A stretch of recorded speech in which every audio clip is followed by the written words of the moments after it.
Alright guys, so I recently got this Gramberg Alaskan chainsaw attachment that just goes right on the chainsaw. So I've been cutting some live edge slabs with it. I did a couple 6x6s that I'm going to use for outside stuff. I'm going to show you kind of how I went about, watched a couple YouTube videos and kind of came up with a process for cutting down some lumber in my wooded area here. So I've been cutting some of these live edge slabs. This is one that I did last night. This is a 2-inch slab, 2-inch thick, and then about I think it's like 12 feet long. But it turned out pretty cool. Kind of like the grains in there.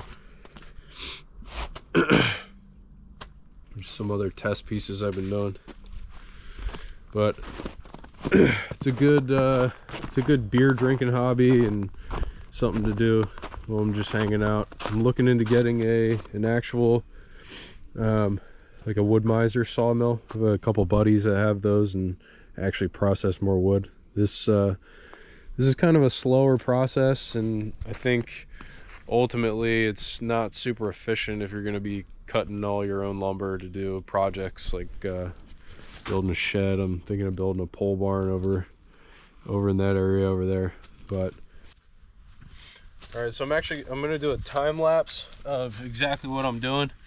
But before I do that, I just want to kind of give you a quick rundown of how I'm setting this thing up, so that when the time lapse is zipping through it, you know where I'm coming from.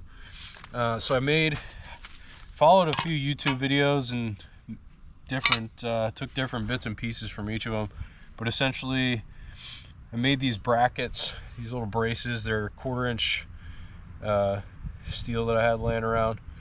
I notched these little squares in them for the people were using steel tubing online, but essentially all you're doing is mounting this brace onto the edge of the log and doing the same down the other end, and then you're putting this 1/4-inch square pipe down sitting in that bracket. So you want to make sure this is all level in relation to the other end.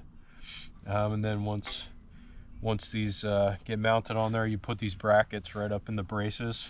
And I had screwed through and put a couple bolts in there, so as it's sitting in here, it can't go further as the vibration from the chainsaw is going.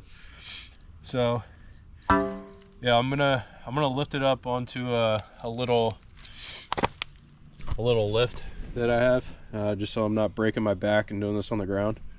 But this is kind of the process I've been doing for a little while. Still relatively new with it, figuring things out, but the time lapse, I did one last night. It turned out kind of cool, so hopefully in the daytime we get a little bit better light.